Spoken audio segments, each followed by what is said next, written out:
Namaskaram guys, Nishanth here and welcome to a new video. PS, എന്താ video എന്നുള്ളത് വീഡിയോയുടെ title നിന്നും ഇപ്പോൾ സ്ക്രീനിൽ കാണുന്ന സാധനത്തിൽ നിന്ന് മനസ്സിലായിട്ടുണ്ടാവുമല്ലോ അല്ലേ. കുറച്ചധികം റിക്വസ്റ്റ് വന്നിരുന്നു. ഞാൻ ആ 2022 സിലബസിൻ്റെ ജൂൺ 2023 എക്സാമിനേഷൻ്റെ ക്വസ്റ്റ്യൻ പേപ്പർ ഇട്ടപ്പോൾ കുറച്ചധികം റിക്വസ്റ്റ് എനിക്ക് വന്നിരുന്നു. സർ 2016 വീഡിയോ കൂടി ഇടുമെന്ന് ചോദിച്ചിട്ട്. അപ്പോൾ അങ്ങനെയാണ് ഞാൻ ഇതും കൂടി ഇടാനായിട്ട് തീരുമാനിച്ചത്. യെസ്, അപ്പോൾ ഈ വീഡിയോയിൽ what I am going to do is കാണാമല്ലോ സിലബസ് 2016 ഡയറക്റ്റ് ടാക്സേഷൻ പേപ്പറിന്റെ ഡയറക്റ്റ് ടാക്സേഷൻ പേപ്പറിന്റെ കംപ്ലീറ്റ് അനാലിസിസ്. ഓക്കെ, അപ്പോൾ നിങ്ങൾ അറിയേണ്ട ഒരു കാര്യം, 2022 സിലബസിൽ ഡയറക്റ്റ് ടാക്സേഷൻ എന്ന് പറഞ്ഞാൽ 100 മാർക്ക് പേപ്പർ അല്ല, വെറും 50 മാർക്ക് പേപ്പറാണ്. 50-50 ആണല്ലോ, ഡയറക്റ്റും ഇൻഡയറക്റ്റും കൂടെ ഒറ്റ പേപ്പർ ആക്കിയില്ലേ, രണ്ടും കൂടെ മൊത്തം 100. പക്ഷേ 2016 സിലബസിലും അതിന് മുമ്പത്തെ സിലബസുകളിലും direct taxation was single paper in group 1 and group 2 direct taxation. Yes, അപ്പോൾ ഇതൊരു 100 മാർക്ക് പേപ്പറാണ്. ഇപ്പോൾ ഒബ്വിയസ്ലി 2022 പേപ്പറിനെക്കാട്ടും വളരെ ലെങ്തി ആയിരിക്കും, കുറച്ചും കൂടെ കൂടുതൽ ഐറ്റംസ് സിലബസിലുണ്ടാവും. നിങ്ങൾ 2022 സിലബസിൽ കാണാത്ത പല ഐറ്റംസ് ഈ ക്വസ്റ്റ്യൻസിൽ ഉണ്ടാകും. പക്ഷെ എന്നും വെച്ച് 2022 സ്റ്റുഡൻസ് ഇത് കാണണ്ട എന്ന് ഞാൻ പറയില്ല. എന്തായാലും ഇത് കാണണം. നിങ്ങൾക്ക് അറിയാത്ത ഒരു ഐറ്റം വരികയാണെങ്കിൽ ജസ്റ്റ് ലീവ് ഇറ്റ്. പ്രത്യേകിച്ച് കാര്യമൊന്നും ആക്കണ്ട, ജസ്റ്റ് ലീവ് ഇറ്റ്. ഓക്കെ, നിങ്ങൾ സിലബസിൽ ഇല്ലാത്ത കാര്യങ്ങളിൽ വിട്ടേക്കുക. അങ്ങനത്തെ വല്ല കാര്യം കാണുകയാണെങ്കിൽ ഞാൻ പറയുകയും ചെയ്യാം. Okay, yes. അപ്പോൾ വിത്തൗട്ട് ഫെർദർ ഇടൂ നമുക്ക് തുടങ്ങിയാലോ. ഞാൻ എപ്പോഴും പറയുന്നത് പോലെ നമ്മൾ തുടങ്ങുമ്പോൾ നമ്മൾ ക്വസ്റ്റ്യനിലെ എല്ലാ പോയിന്റും ഓരോന്നേ വായിച്ചു പോകണം. അപ്പോൾ അങ്ങനെ വായിച്ചു പോകാം. So intermediate examination June 2023 paper 7 DTX syllabus code subject code ഉണ്ട്. സിലബസ് 2016 ഡയറക്റ്റ് ടാക്സേഷൻ ബേസിക്സ് വായിച്ചു. Time allotted 3 hours, full marks എന്ന് പറയുന്നത് 100. Okay, fine, no problem. The figures in the margin on the right side indicate full marks. അതായത് ഈ കാണുന്നത് ഒരു ക്വസ്റ്റിൻ്റെ full marks ആണ് പറയുന്നത്. ഇപ്പോൾ വേറെ എവിടെ കാണുന്നത് കണ്ടോ, ഫുൾ മാർക്സ് റൈറ്റ് സൈഡിൽ കാണുന്നത് ഫുൾ മാർക്സ് കണ്ടോ. അതിനെക്കാട്ടും കൂടുതൽ മാർക്സ് ഒരു ക്വസ്റ്റിനും കിട്ടില്ല എന്നുള്ളതാണ് പറയുന്നത്. Wherever നെസറി candidates may make suitable assumptions and state the same clearly in the answer. Assumptions എടുക്കേണ്ട സ്ഥലത്തൊക്കെ ചിലപ്പോൾ ചില ക്വസ്റ്റ്യൻസിന് നിങ്ങൾക്ക് വേണ്ട ക്ലാരിറ്റി തരാൻ പറ്റിയില്ല എന്ന് ഉള്ളൊരു അവസ്ഥയിലായേക്കാം. Certain questions might not give the required clarity. അങ്ങനെയെങ്കിൽ നിങ്ങൾ ആ ക്ലാരിറ്റി കിട്ടാനായിട്ട് നിങ്ങളുടേതായ അസംഷൻസ് ക്രിയേറ്റ് ചെയ്യുകയും ആ ക്രിയേറ്റ് ചെയ്ത അസംഷൻസ് ക്ലിയർ ആയിട്ട് ആൻസർ പേപ്പറിൽ മെൻഷൻ ചെയ്യുകയും വേണം. ഓക്കെ, അതിൻ്റെ എങ്ങനെ ചെയ്യണം എന്നുള്ളത് നമ്മൾ ഈ ക്വസ്റ്റ്യൻ പേപ്പർ ചെയ്തു പോകുമ്പോൾ അതിൻ്റെ കൂടെ ഞാൻ പറഞ്ഞുതരാം. Working notes should form part of the relevant answer. Working not എപ്പോഴും ആൻസറിൻ്റെ കൂടെ തന്നെ വേണം, അല്ലാണ്ട് കുറേ പേജ് ഒന്നും കഴിഞ്ഞിട്ടല്ല വർക്കിംഗ് നോട്ട് പ്രിപ്പയർ ചെയ്യേണ്ട, ആൻസറിൻ്റെ കൂടെ തന്നെ വർക്കിംഗ് നോട്ട് പ്രിപ്പയർ ചെയ്യാം. It's like this.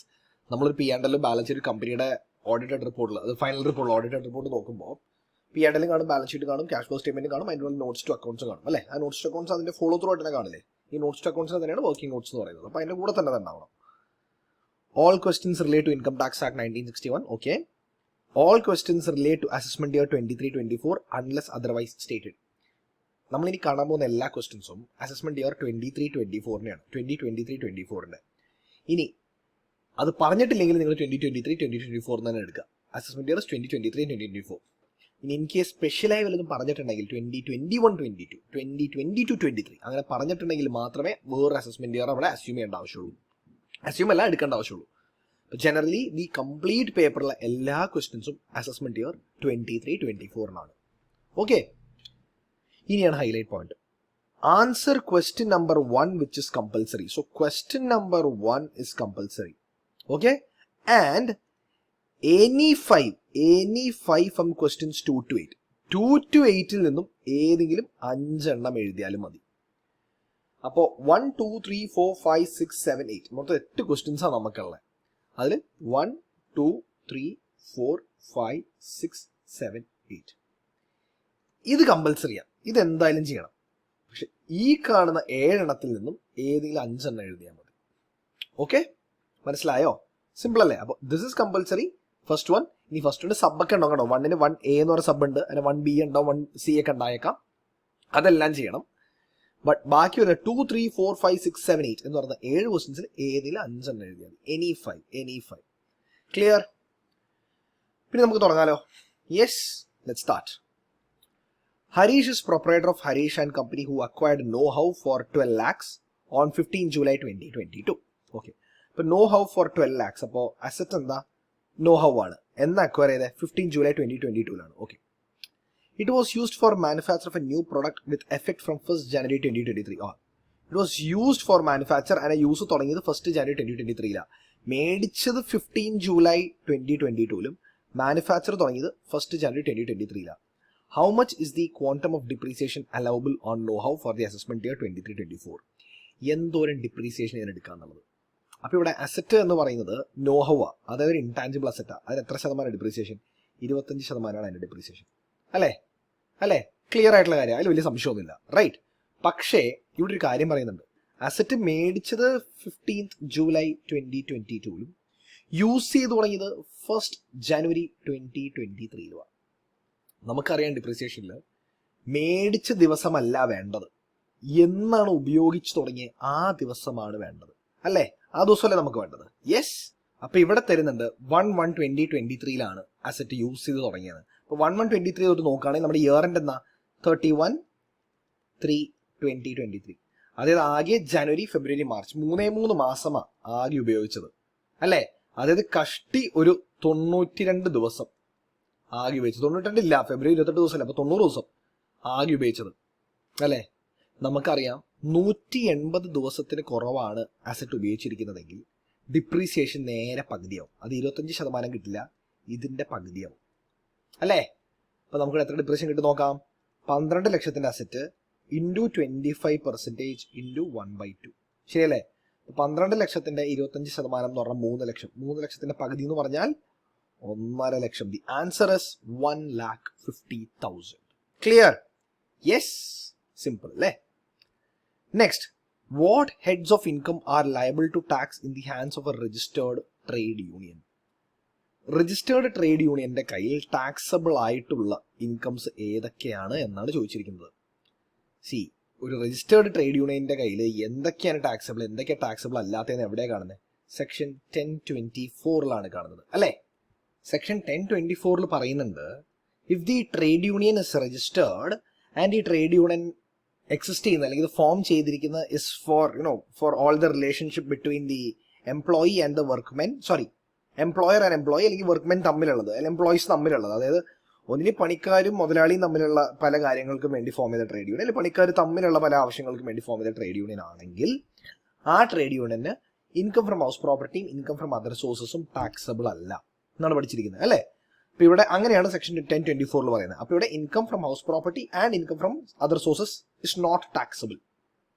ഇവിടെ എന്താ വെച്ചേ, ഏതാണ് ലയബിൾ ടു ടാക്സ്? അപ്പൊ ഹൗസ് പ്രോപ്പർട്ടിയും ഇത് ഒഴികെയുള്ളത് ഏതാണ്? ഇൻകം ഫ്രം അതർ സോഴ്സ് ഒഴികെയുള്ളതാണ് ടാക്സബിൾ, ശരിയല്ലേ? യെസ്. ഇപ്പൊ നമുക്ക് നമ്മുടെ ഓപ്ഷൻസിൽ നിന്ന് വേണ്ടതെന്ന് തിരഞ്ഞെടുക്കാം. All heads of income except income from salaries. അത് ഇൻകം ഫ്രം സാലറീസ് ആണ് എക്സെപ്റ്റ് എന്ന് പറയുന്നത്. ഇത് ഒഴികെയുള്ള എല്ലാ ഇൻകംസും ടാക്സബിൾ ആണ്? അല്ല. ഓപ്ഷൻ എ അല്ല, വെട്ടാം. ഇൻകം ഫ്രം അതർ സോഴ്സസ്, ഏത് ടാക്സബിളേ അല്ല. Income from house property and other sources, അതാണ് ടാക്സബിൾ അല്ലാത്തത്. Capital gains and other sources, capital gains taxable ആണ്, പക്ഷെ അതർ സോഴ്സ് ടാക്സബിൾ അല്ലല്ലോ. ഇപ്പൊ ചെറിയ പ്രശ്നമായി കേട്ടോ, ക്വസ്റ്റ്യൻ ഒരു ക്ലാരിറ്റി തരാത്ത രീതിയായി, അല്ലേ? അപ്പൊ നമുക്കിതിൽ ചെയ്യാവുന്ന കാര്യം എന്താ വെച്ച് കഴിഞ്ഞാൽ, ക്വസ്റ്റ്യന് ആവശ്യത്തിനുള്ള ക്ലാരിറ്റി ഇല്ല. കാരണം ടാക്സബിൾ ആവേണ്ടിയിരുന്നത്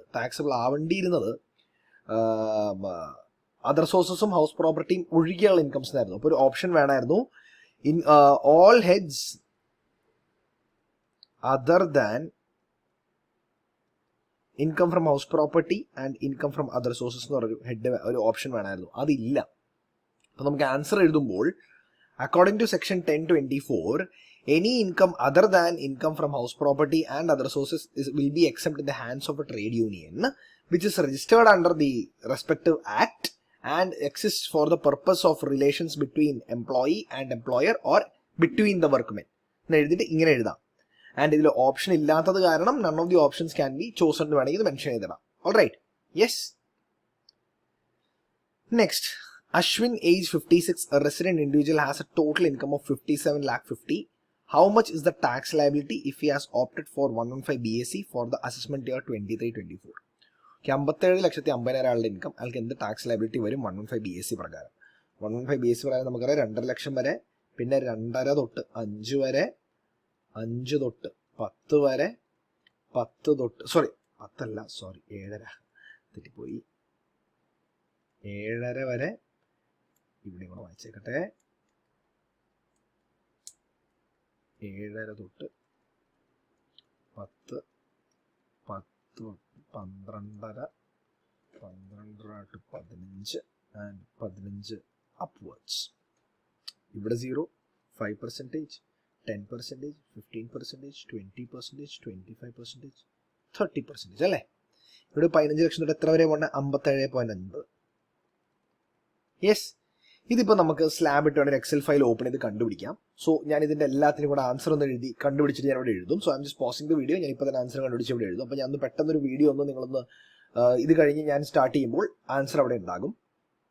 ഇപ്പോൾ 115 സ്ലാബ് റേറ്റ്സ് പ്രകാരം 14,62,500 ആണ് tax liability, base tax liability വരുന്നത് ടാക്സ് റേറ്റ്സ് പ്രകാരം. ഇനി ഇതിൻ്റെ കൂടെ 50 ലക്ഷത്തിന് മുകളിലേക്ക് ഇൻകായ കാരണം സർചാർജ് അറ്റ് 10% വരും. അപ്പോൾ നമ്മുടെ സർചാർജ് എന്ന് പറഞ്ഞിട്ട് 146,250 സർചാർജ് വരുന്നത്. ഇത് രണ്ടും കൂടെ ആഡ് ചെയ്ത് കഴിഞ്ഞാൽ എത്ര വരും? 0, 5, 5 + 2 7, 6 + 2 8, 0, 6, 160,8,750 എന്ന് പറഞ്ഞും. പിന്നെ ഒരു 4% കൂടെ സെസ് ആഡ് ചെയ്ത് കഴിഞ്ഞാൽ 4% സെസ് എത്ര വരുന്നത് ജസ്റ്റ് നോക്കിക്കോട്ടെ. 4 64,350 ഞാൻ നേരത്തെ കണ്ടുപിടിച്ച് വെച്ചിരുന്നു. 64,350 ആണ് വരുന്നത്. And you add this, your answer will be 16,73,100. Your answer is option B. This is your answer. Okay. ഇനി അടുത്ത്, Richard, a foreign citizen who came to India for the first time and stayed for 100 days in the financial year. അത് previous ഇയറിൽ 100 ദിവസം താമസിച്ചു. What is his residential status? ഒരു non resident ഇത്രയും നാളായിട്ട് ഇന്ത്യയിൽ വന്നിട്ടേ ഇല്ല. ആൾ ഇന്ത്യ ഫോറിൻ സിറ്റിസണാണ്, നോൺ റെസിഡന്റ് അല്ല, ഫോറിൻ സിറ്റിസണാണ്. ഇന്ത്യയിൽ ആദ്യമായിട്ട് വരുന്നു, കഴിഞ്ഞല്ല ആദ്യമായിട്ട് വന്ന് 100 ദിവസം താമസിച്ചു. അപ്പോൾ പ്രീവിയസ് ഇയറിൽ 100 ദിവസം താമസിച്ചു. അയാളുടെ റെസിഡൻഷ്യൽ സ്റ്റാറ്റസ് എന്താ? റെസിഡന്റ് ആവണമെങ്കിൽ ഒന്നില്ലെങ്കിൽ പ്രീവിയസ് ഇയറിൽ 182 ദിവസം താമസിക്കണം, അതിന്റെ മുകളിലേക്കോ, അല്ലെങ്കിൽ 60 ദിവസം കഴിഞ്ഞ 4 വർഷങ്ങളിൽ 365 ദിവസം താമസിക്കണം. അത് നിങ്ങൾ ചെയ്യുന്നില്ലല്ലോ. അപ്പോൾ ഇയാൾ എന്തായി? Non resident. Correct, non resident. പ്രത്യേകിച്ച് സംശയമൊന്നുമില്ല അതിൽ. Yes. Next, what is the maximum limit for deduction in respect of interest on money borrowed in case of self occupied house property? Section 24B പ്രകാരം interest on capital borrowed self occupied പ്രോപ്പർട്ടിയുടെ maximum എത്ര കിട്ടും? 2 ലക്ഷം. A sum of unexplained investment of 20 lakh was detected in the case of Raj in August 2022. How much is the amount of tax payable on such unexplained investment? Unexplained investment in the case. അതായത് എത്ര tax rate തന്നെ? Highest tax rate തന്നെ case എത്രയത്? 60% rate plus ഒരു 25% cess, plus cess അല്ല surcharge, 4% cess. അപ്പോൾ 20 ലക്ഷത്തിൻ്റെ 60% tax rate. അത് കണ്ടുപിടിക്കുക. അതിൻ്റെ കൂടെ ആ കിട്ടുന്ന ഫിഗറിൻ്റെ 25% സെസ് ആയിട്ട് കണ്ടുപിടിക്കുക. അത് ആഡ് ചെയ്യുക. എന്നിട്ട് ഒരു ഫിഗർ കിട്ടും. അതിൻ്റെ സെസ് അല്ല സർചാർജ് ആയിട്ട്. പിന്നെ 4% സെസ് ആയിട്ട് ആഡ് ചെയ്യുക, ഒരു ഫിഗർ കിട്ടും. This will be your total tax liability. അപ്പോൾ 20 lakhs-ന്റെ 60% എന്ന് പറഞ്ഞു കഴിഞ്ഞാൽ അത് 12 ലക്ഷമാണ്. 12 ലക്ഷം അല്ലേ? 12 ലക്ഷത്തിൻ്റെ 25% എന്ന് പറയുമ്പോൾ 12-ന്റെ 3 ലക്ഷമാണ്. അപ്പം അങ്ങനെ 15 ലക്ഷമായി അല്ലേ? 15 ലക്ഷത്തിൻ്റെ 4% എന്ന് പറയുമ്പോൾ അത് 60,000 ആണ്. So the answer is 15,60,000 is the answer. So your answer is 15,60,000. Clear? Yes. അടുത്തിലേക്ക് പോവാം. Pradeep, age 45, paid 30,000 towards health insurance premium for himself and his wife. Okay, 30,000 premium വേണ്ടി ചെയ്തു medical insurance. He also incurred 39,000 for medical expenditure for his father, who is a senior citizen and not covered by health insurance policy. How much of amount is deductible under 80D? Okay, 80Dയുടെ deal നമുക്ക് പറയുന്നുണ്ട്. നമുക്ക് self, spouse plus dependent ചിൽഡ്രനും പേരൻസും പിന്നെ 2 വഴിക്കാണ് കിട്ടുക. ഇവിടെ മാക്സിമം 25,000 കിട്ടുക. ഇനി ഇൻ കേസ് ആരെങ്കിലും ഒരാൾ 60 വയസ്സിന് മുകളിൽ പോയാൽ 50,000 വരെ പോവാം. ഇവിടെയും 25,000 കിട്ടുക. ഇനി മെഡിക്കൽ ട്രീറ്റ്മെൻറ്റ് ആർക്കെങ്കിലും ഒരാൾക്ക് വരുന്നുണ്ടെങ്കിൽ അയാൾക്ക് മെഡിക്കൽ ഇൻഷുറൻസ് ഇല്ലെങ്കിൽ അതിനും കിട്ടും ഒരു extra 25,000 or 50,000 depending upon the age of the person.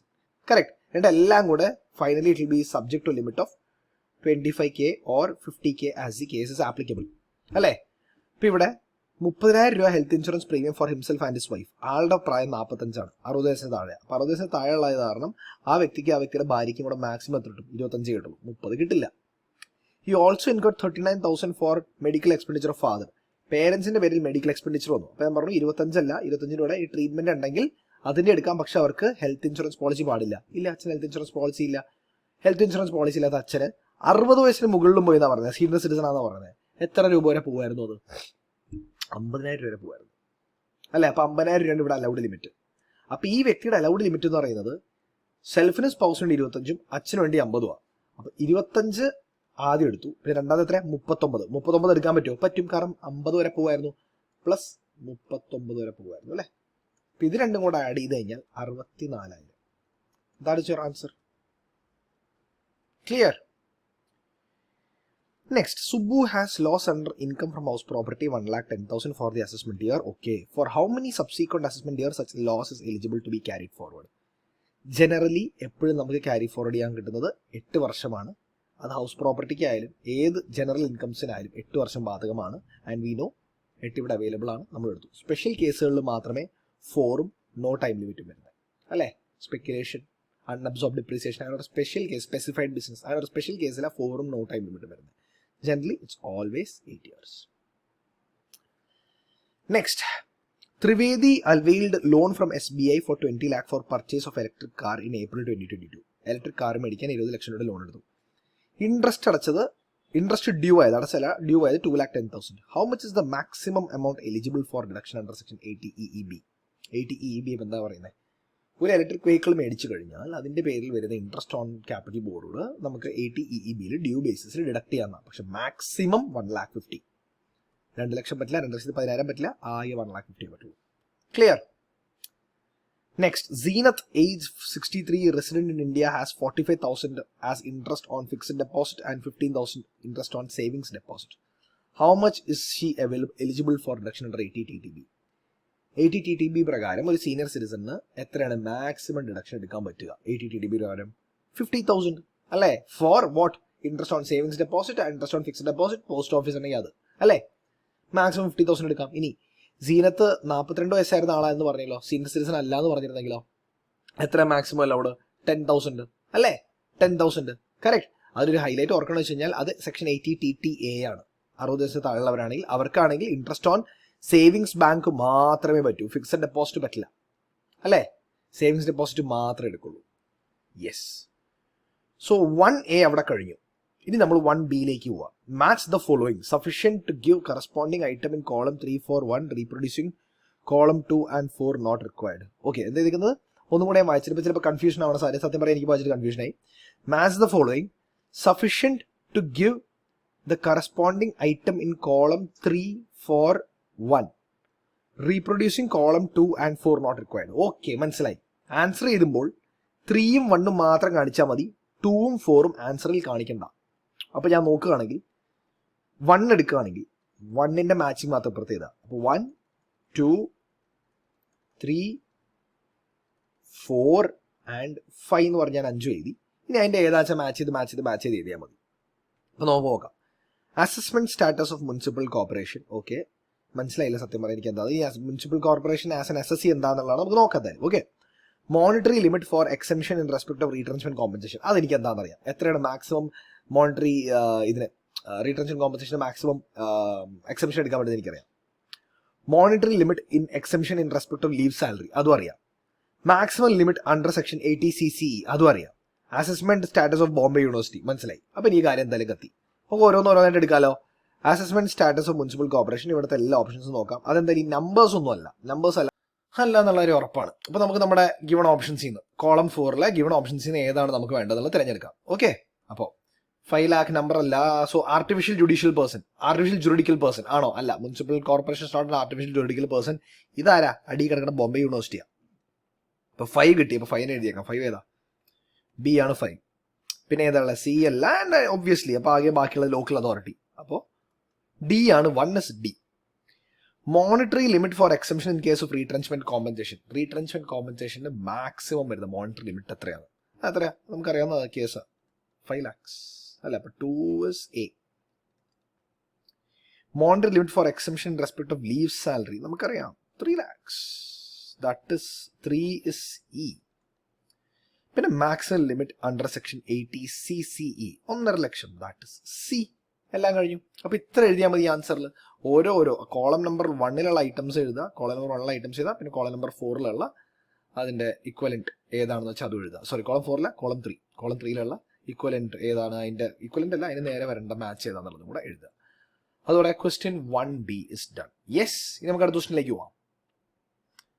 State whether the following statements are true or false. Okay. Advance money for sale of vacant land when forfeited is taxable under the head other forces. Correct. 100% correct. Depreciation on motor buses used for carrying employees from home to office and return is eligible for 40%. No. കിട്ടില്ല. എത്രയാണ് depreciation വരുന്നത്? 15. Municipal tax of 20,000 in respect of let out residential building is not deductible when paid in cash. അതായത് this is false. Municipal tax is eligible. അപ്പോൾ ഞാൻ true or false പറഞ്ഞില്ലല്ലോ അല്ലേ. Advance money, this is true. Second one is false. Municipal tax of 20,000 in respect of let out residential building is not deductible when paid in cash. That is false. Rent free official residence provided to judge of high court is an exempt perquisite. That is true. High court judgesന് കൊടുക്കുന്ന rent free accommodations taxable അല്ല, നമ്മൾ കണ്ടതാണ്. Interest on monies borrowed for investment in shares is deductible against dividend income up to a maximum of 30 അല്ല 20% of income. This is false. 1C കഴിഞ്ഞു.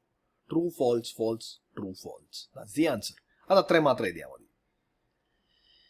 ഇനി last, fill up the blanks. Maximum cash payment permissible without disallowance under section 40A3 when paid for plying, hiring or leasing goods carriages is 35,000. In case of goods vehicles run on hire, presumptive income shall be dash per month for each vehicles. Light goods vehicle ആണെങ്കിൽ 7,500 per month. ഇനി light goods vehicle അല്ലെങ്കിലോ 1,000 per ton per month അല്ലേ, 1,000 per ton per month. അപ്പോൾ ഇവിടെ രണ്ട് answer വരാം. അപ്പോൾ നിങ്ങൾക്ക് ഇവിടെ ഇതാന്ന് വെച്ച് കഴിഞ്ഞാൽ 7,500 per month ആണ് എഴുതുന്നതെങ്കിൽ given assumption, it is assumed that assumption question is regarding light goods vehicle. ഇനി രണ്ടും എഴുതണമെങ്കിൽ രണ്ടും എഴുതിക്കോ, രണ്ടും എഴുതിയിട്ട് അടിയിൽ കാണിക്കുക. if it's light goods vehicle 7,500 and heavy goods vehicle ആണെങ്കിൽ 1,000 per ton എന്നും പറഞ്ഞ് എഴുതി കാണിക്കാം. ഓക്കെ. വെയിറ്റ്, അതിന് മുമ്പ് എൻ്റെ മിസ്റ്റേക്കാ. ഇവിടെ നോക്കിയേ, നോട്ട് ബീങ് ഹെവി ഗുഡ്സ് വെഹിക്കിളിന് എഴുതിയിട്ടുണ്ട്. അപ്പോൾ ഇതിൻ്റെ ആവശ്യമില്ലല്ലോ. കറക്റ്റ്, ഞാൻ പെട്ടെന്ന് വിട്ടുപോയി ആ കാര്യം, വായിച്ചില്ല. ഒറ്റ വഴിക്ക് പെട്ടെന്ന് വായിച്ചു പോയപ്പോൾ നിങ്ങൾക്കും മറ്റോടെ മിസ്റ്റേക്ക്, ക്വസ്റ്റ്യൻ വായിച്ചുകൊണ്ട് പോകുമ്പോൾ ചിലപ്പോൾ മിസ്റ്റേക്ക് വന്നേക്കാം. Next, loss from speculation business is eligible to carry forward for maximum of 4 years. When a commercial building is constructed for 52 lakh by a partnership firm, by making payment to engineer Ram, TDS shall be 194C. 194C പ്രകാരം എന്ത് TDS വരുന്നതാണ്? Individuals HF ഒക്കെ ആണെങ്കിൽ 1% വരിക, ബാക്കിയുള്ളവരാണ് 2% വരിക.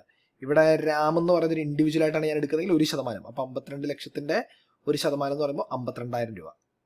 അപ്പോൾ എഴുതാം assumed Ram is an individual contractor. Maximum limit for deduction in respect of NHAI capital gain bonds is 50 lakhs. 50 lakhs. Yes, 54 EC നമ്മൾ കാണില്ലേ, 50 lakhs. That's it. Yes. അതോടെ question 1 is done. പിന്നെ നമുക്ക് നെക്സ്റ്റ് ക്വസ്റ്റ്യനിലേക്ക് പോവാം. ക്വസ്റ്റ്യൻ 2ൽ നമുക്ക് 2A ഉണ്ട്, പിന്നെ എന്താ ഉള്ളത്, 2B ഉണ്ട്. 2C ഉണ്ടോ? 2 ഇല്ല, 2C ഇല്ല, 2A 2B ഉള്ളത്. അപ്പോൾ നമുക്ക് ഫസ്റ്റ് 2A നോക്കാം. 2A എന്താ? Determine residential status in the following cases. മൊത്തം എത്ര കേസ് ഉണ്ട്? 3 കേസ് ഉണ്ട്. ഓരോ കേസിന് 3 വെച്ച് 9 മാർക്ക്, 9 മാർക്ക് ക്വസ്റ്റ്യൻ. നോക്കാലോ. Ram and Indian citizen. Okay, ഇനി ഇവിടെ നിന്നാണ് മറ്റേ 2 to 8 ഏതെങ്കിലും 5 എഴുതിയാൽ മതി എന്ന് പറഞ്ഞത്. നമുക്കെല്ലാം എന്തായാലും ചെയ്യാം കേട്ടോ. Ram and Indian citizen. അപ്പോൾ SSC റാം ആണ്. Ram Indian citizen. Okay. Employed in foreign country, came to India on 1st November 2022 and remained in India up to 5th March 2023. 1st November 2022 വന്നു and remained in India up to 5th March 2023. His total income is 27 lakhs for the previous year ended 31st March 2023. Okay. Previous ഇയറിൽ ഇയാൾക്ക് total income ഇന്ത്യയിൽ നിന്നും 15.2 ലാക്ക് ഉണ്ട്. അല്ല, ഇവിടെ ഞാൻ 50 അല്ലല്ലോ. His total income 27 lakh for the previous year ended 27 lakh. Total income 27 lakh. 27 lakh. which included income of 15.2 lakh. ഇതിൽ 15.2 lakh India. He visits India for a stay of 25 days every year. എല്ലാ വർഷവും 125 ദിവസത്തേക്ക് വരും. He paid income tax in respect of his foreign income in the said country. ഇത് പറഞ്ഞതിനറിയോ section 6(1)(a) applicable അല്ല എന്ന് പറയാനായിട്ട് ഇയാൾക്ക് ഡീംഡ് റെസിഡൻസ് സെക്ഷൻ ആപ്ലിക്കബിൾ അല്ല എന്ന് അറിയിക്കാനായിട്ടാ. ഇപ്പോൾ റെസിഡൻസ് സ്റ്റാറ്റസ് നമുക്ക് നോക്കാം. പ്രീവിയസ് ഇയറിൽ എത്ര ദിവസമുണ്ട്? പ്രീവിയസ് ഇയറിൽ is in India from 1st November. അപ്പം November 1st ഉണ്ട്. അപ്പം November ഫുള്ള് മന്ത് ഉണ്ട് അല്ലേ. 1st November വരുന്നു. പിന്നെ 5th March. 1st November ഉണ്ട്. December ഫുള്ളുണ്ട്. ജനുവരി ഫുള്ളുണ്ട്. ഇവിടെ ജനുവരി ഫുള്ളുണ്ട്. പിന്നെ ഏപ്രിൽ ഫെബ്രുവരി ഫുള്ളുണ്ട്. ജനുവരി മാർച്ച് 5 വരെ, മാർച്ച് 5th വരെ. അപ്പോൾ നവംബർ എന്ന് പറയുമ്പോൾ 30 ദിവസം, ഡിസംബർ എന്ന് പറയുമ്പോൾ 31 ദിവസം, ജാനുവരി എന്ന് പറയുമ്പോൾ 31 ദിവസം, 28 ദിവസം, 5 ദിവസം. ഓക്കെ, ഇത് ജസ്റ്റ് മാറ്റി പ്രത്യേകത. ഇത് 30 + 30 90 92 92 + 8 100 120 125 ദിവസം. കഴിഞ്ഞ കൊല്ലം 125 ദിവസം ഉണ്ട് അല്ലേ. 125 ദിവസം ഉണ്ട് നമ്മുടെ കഴിഞ്ഞ കൊല്ലം. ആൻഡ് ബാക്കിയുള്ള എല്ലാ കൊല്ലങ്ങളും 4 preceding previous year എന്തോ പറയണ്ടല്ലോ. 125 വെച്ച് 4 ദിവസം. 125 വെച്ച് ഓരോ വർഷം. 125 വെച്ച് ഓരോ വർഷം. അപ്പോൾ 4 വർഷം into 4 എന്ന് പറയുമ്പോൾ 500. അപ്പോൾ is A citizen of India visiting India. Indian citizen ആണ്, പുറത്തുനിന്ന് ഇന്ത്യ വിസിറ്റ് ചെയ്യണം. അങ്ങനെ വരുന്ന ഒരാളാണെങ്കിൽ റെസിഡന്റ് ആണെങ്കിൽ ഒന്നിനും 182 സാറ്റിസ്ഫൈ ആണ്. അല്ലെങ്കിൽ 60 + 365 പോകാൻ പറ്റില്ല, നമുക്കറിയാം അല്ലേ. 60 + 365 പോകാൻ പറ്റില്ല. 15 ലക്ഷത്തിന് താഴെ ആൾക്ക് ഇന്ത്യയിൽ നിൽക്കുമെങ്കിൽ ആൾക്ക് 60 + 365 സെക്ഷനേ ഇല്ല. 182 സാറ്റിസ്ഫൈ ചെയ്തേ ഉള്ളൂ. 182 ഡേയ്സ് സാറ്റിസ്ഫൈ ചെയ്താൽ മാത്രമേ റെസിഡന്റ് ആവുള്ളൂ. പക്ഷെ അല്ല, 15 ലക്ഷത്തിന് മുകളിൽ ഇന്ത്യയിൽ നിന്ന് ഇൻകം ഉണ്ടെങ്കിൽ അത് ഇയാൾക്കുണ്ട്. 15.2 ലക്ഷം ഇൻകം ഇന്ത്യയിൽ നിന്നുണ്ട്. അങ്ങനെയെങ്കിൽ 182 ഇല്ലെങ്കിൽ കഴിഞ്ഞ കൊല്ലം 120യും, ആ 120 ഇവിടെ ഉണ്ട്, 125 ഉണ്ടല്ലോ. അപ്പോൾ കഴിഞ്ഞ കൊല്ലം 120യും അതിന് മുമ്പത്തെ 4 preceding previous yearsൽ 365 വേണം അല്ലേ. ഈ 120 ഇവിടെ ഉണ്ട്, ഈ 365 ഇവിടെ 500 രൂപ കിടക്കുന്നുണ്ട്. റെസിഡന്റ് ആയില്ലേ ഇയാൾ റെസിഡന്റ് ആയി. പക്ഷെ സ്പെഷ്യൽ രീതിയിൽ റെസിഡന്റ് ആയത് കാരണം റെസിഡന്റ് നോട്ട് ഓർഡിനറി റെസിഡന്റ് ആയിരിക്കും. This is a case of resident not ordinarily resident. Clear? ഞാൻ മൊത്തം മായ്ച്ചളയാം. പോട്ടെ, delete. Next, Laxman of foreign citizen not being a person of Indian origin. അപ്പോൾ ഇന്ത്യൻ ഒറിജിൻ അല്ല, ഫോറിൻ സിറ്റിസൺ ആണ്. അപ്പോൾ തീരുമാനം ഇന്ത്യൻ സിറ്റിസണും അല്ല, പേഴ്സൺ ഓഫ് ഇന്ത്യൻ ഒറിജിനും അല്ല. Came to India for the first time on 20th November 2022 and remained up to 31st March 2023. Previous ലക്ഷ്മണാണ് ആള്. Previous ഇയറിൽ എപ്പോൾ വന്നു? November 20th വന്നു അല്ലേ. November 20th വന്നു. അപ്പം November 20th എന്ന് പറയുമ്പോൾ നവംബറിൽ മൊത്തത്തെ ദിവസമാണ് 30 ദിവസമാണ്. അപ്പം നവംബർ മൊത്തം 11 ദിവസം ഇന്ത്യയിൽ വന്നു അല്ലേ. അപ്പോൾ 20, 21, 22, 23, 24, 25, 26, 27, 28, 29, 30 വന്ന ദിവസം കൂട്ടണമല്ലോ. 11 ദിവസം വന്നു. 31st March വരെ ഉണ്ട്. അപ്പോൾ ഡിസംബർ ഫുള്ളുണ്ട്. ഡിസംബർ ഫുള്ളുണ്ടെന്ന് പറയുമ്പോൾ 31 ദിവസം. ജാനുവരി ഫുൾ എന്ന് പറയുമ്പോൾ 31 ദിവസം. ഫെബ്രുവരി ഫുൾ എന്ന് പറയുമ്പോൾ 28 ദിവസം. മാർച്ച് ഫുൾ എന്ന് പറയുമ്പോൾ 31 ദിവസം. Okay. His total income is 26 lakhs for the previous year ended 31st March which included income in India 14 lakh. Okay, ഇയാളുടെ ടോട്ടൽ ഇൻകം 26 lakh. അതിൽ ഇന്ത്യ എന്നുള്ളത് 14.5 ലക്ഷം. ഇത് ഇന്ത്യൻ, വേറൊന്നും പറയുന്നില്ലല്ലോ. ആയിക്കട്ടെ. Laxman foreign citizen non being India first time, ഇന്ത്യയിൽ ആദ്യമായിട്ടാണ് വരുന്നത്. അപ്പോൾ കഴിഞ്ഞ പ്രിസൈഡിങ് പ്രീവിയസ് ഇയറുടെ കേസൊന്നും ഇയാൾക്ക് ഇല്ല. ഓക്കെ, വേറൊന്നും പറയുന്നില്ല. ഇപ്പോൾ ഇയാൾ ഒന്നില്ലെങ്കിൽ ഇന്ത്യയിൽ കഴിഞ്ഞ കൊല്ലം 182 ഡേയ്സ് വേണം അല്ലേ. ഇനി സ്പെഷ്യൽ കണ്ടീഷൻസ് ആപ്ലിക്കബിൾ ആവില്ലോ നോക്കണം. ഇയാൾ സ്പെഷ്യൽ കണ്ടീഷൻ ആപ്ലിക്കബിൾ ആവുമോ? Is citizen of foreign citizen ആണ്, not being a person of Indian origin. അപ്പോൾ ഒന്നില്ലെങ്കിൽ 182 അല്ലെങ്കിൽ 60 + 365 സാറ്റിസ്ഫൈ ചെയ്താൽ മാത്രമേ ഇയാൾ റെസിഡന്റ് ആവുള്ളൂ അല്ലേ. 182 ഉണ്ടോ നോക്കാം. എന്തായാലും ഇല്ല. ആകെ മൊത്തം 1, 2, 3, 4, 5 മാസം. 5 മാസം ഫുള്ള് തന്നെ ഇല്ല അല്ലേ. അപ്പം എന്തായാലും 182 ഇല്ല. 60 + 365 ഉണ്ടാവുമോ? ഇല്ല. കാരണം എന്താ, 60 ഉണ്ട്. പക്ഷേ കഴിഞ്ഞ 4 വർഷങ്ങളിൽ 365 ആയിട്ടില്ല. കാരണം ആദ്യമായിട്ട് ഇന്ത്യയിൽ വരുന്നത് ഏത്, ഫസ്റ്റ് ടൈം ഇന്ത്യയിൽ വിസിറ്റ് ചെയ്യുന്ന. 60 + 365 ഇല്ല, 182 ഇല്ല, 60 + 365 ഇല്ല. അയാൾ നോൺ റെസിഡന്റ് ആയി. അപ്പോൾ നിങ്ങൾ ഇങ്ങനെ എഴുതരുത്. കണ്ടീഷൻസ് വൃത്തിയായിട്ട് കഥ പറഞ്ഞിട്ടാണ് എഴുതാൻ. ഈ കണ്ടീഷൻസ് എന്തെങ്കിലും സംശയം ഉണ്ടെങ്കിൽ please watch my video on residential status. അതിൽ വൃത്തിയായിട്ട് എല്ലാം സെക്ഷൻ ബൈ സെക്ഷൻ ആർക്കൊക്കെയാണ് എങ്ങനെയൊക്കെയാണ് ഓരോ SSC ചാർട്ട് വെച്ച് നോട്ട് വെച്ച് ഞാൻ പറഞ്ഞിട്ടുണ്ട്. അത് ഓക്കെ, നിങ്ങൾക്ക് കാണാൻ പറ്റും. ഓക്കെ, ഇനി ഇൻ കേസ് ആ വീഡിയോ നിങ്ങൾക്ക് തപ്പി കണ്ടുപിടിക്കാൻ ബുദ്ധിമുട്ടാണെങ്കിൽ I will leave the link for that video somewhere over here. ഇവിടെ ഉള്ള എൻ്റെ ലിങ്ക് ഞാനിടാം. ഓക്കെ, എൻ്റെ ഇവിടെ ലിങ്ക് ഇട്ടേക്കാം ഞാൻ. യെസ്, ഇനി അഥവാ ഇവിടെ ഇല്ലെങ്കിൽ ഡിസ്ക്രിപ്ഷനിൽ ഇട്ടേക്കാം. Okay, next. Dr. Bharat, an Indian citizen living outside India, came to India on 5th April 2022 and remained in India up to 10th August 2022. Okay. മറ്റേ നേരത്തെ എഴുതൊന്നും മായച്ചു വന്നേക്കട്ടെ. ഓടാ ഭരത്താണ് SSC. പ്രീവിയസ് ഇയർ ഇന്ത്യയിൽ വന്നു. ഓക്കെ, അപ്പോൾ 5th April. അപ്പോൾ April 5th. അപ്പോൾ April 1, 2, 3, 4 ഇല്ല, ഇന്ത്യയിലില്ല. 5th തൊട്ടുണ്ട്. ഇപ്പോൾ ഏപ്രിൽ മൊത്തം എത്ര ദിവസമുള്ളത്? ഏപ്രിൽ 30 ദിവസമല്ലേ ഏപ്രിൽ മൊത്തം വരുന്നത് അല്ലേ?